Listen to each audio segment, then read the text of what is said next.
Good evening, ma'am. A very respected ma'am. Tamara, if it wasn't for your project proposal, entire project would not have been easy.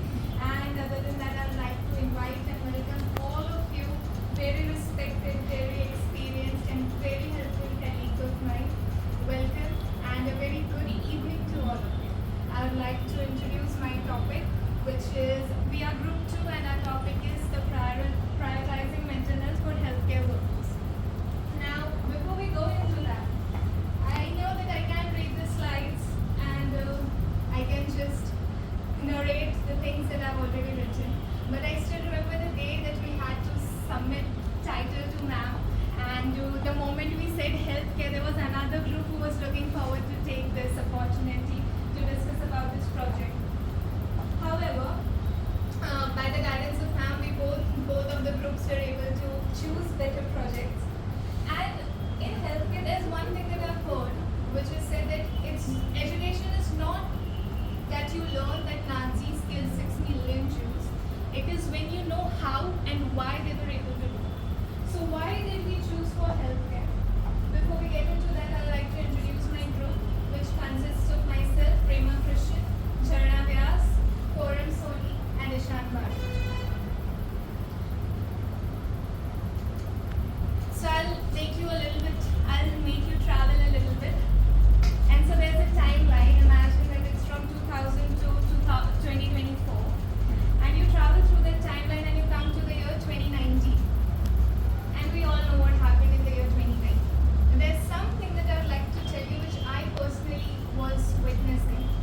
There was a young girl that got admitted into residency, first year residency, and she got into anesthesia department, something that she was aspiring to get into. And she was a lovely lady. I was a student back then. We had duties, we had to communicate with her, and she was completely a gem.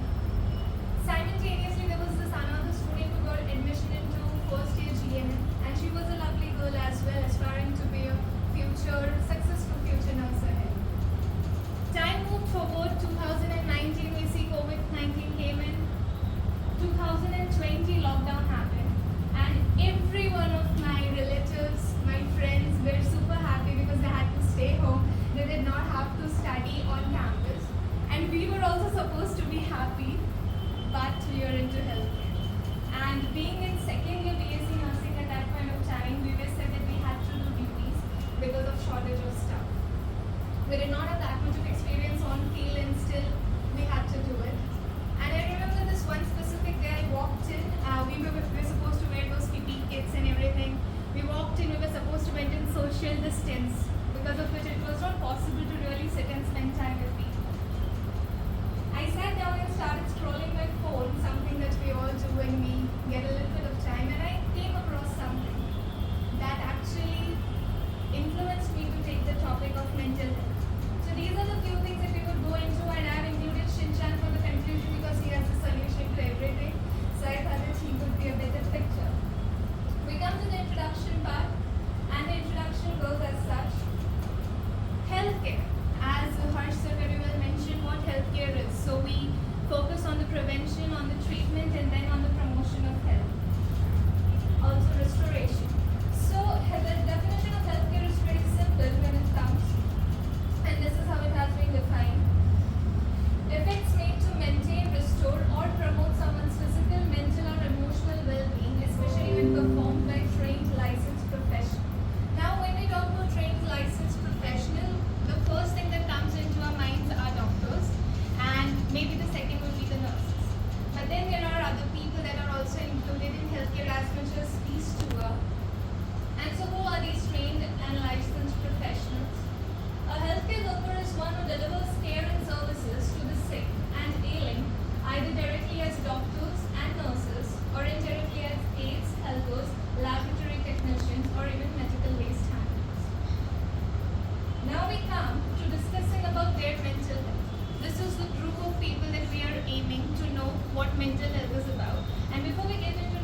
staffing, intensity of workload, and emotional toll according to CDC, which is checked with Dr. Kumar.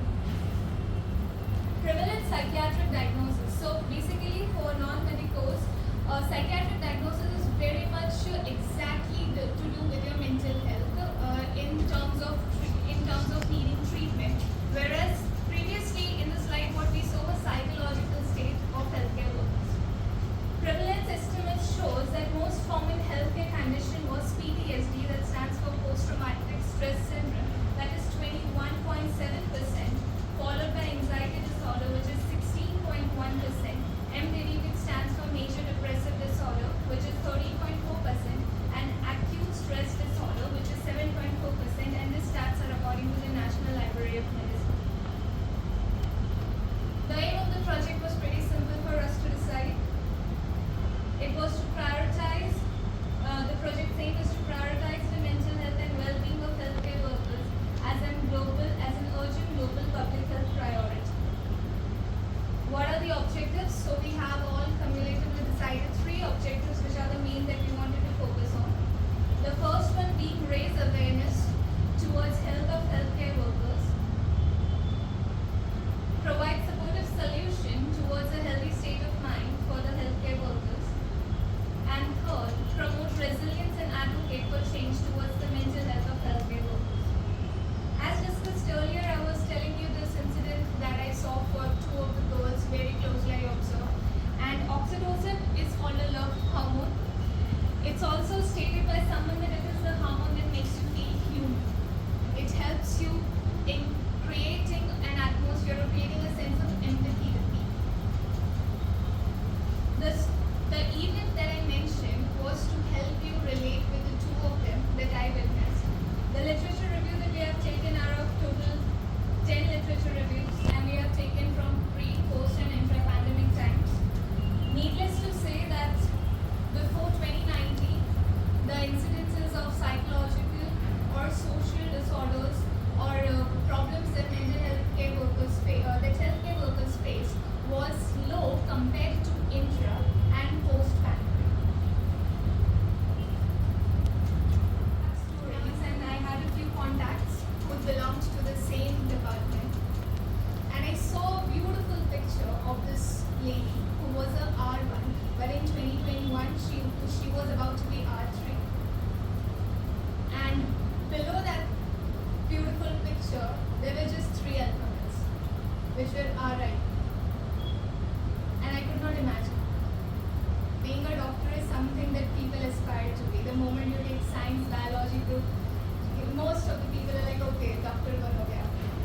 And I saw that at the moment when she was going to become R3, that was just 1 year left, and she committed suicide. Few days later, again I'm sitting. This time I'm going through my Instagram stories, and I get a call, and the call is by my sister. And she tells me that, Rekha, are you aware this student who is in our college, she committed suicide? I was like, who are you talking about? And she says that this girl named so and so, she was in 2nd year GNM, and she committed suicide. And these are just 2 incidences that I mentioned that were very close to me. I witnessed it with my eyes. And as I said, that oxytocin helps us to feel human. I think all of us healthcare workers, especially the ones who work on field, they have helped many people feel human while treating them, while counseling them, while talking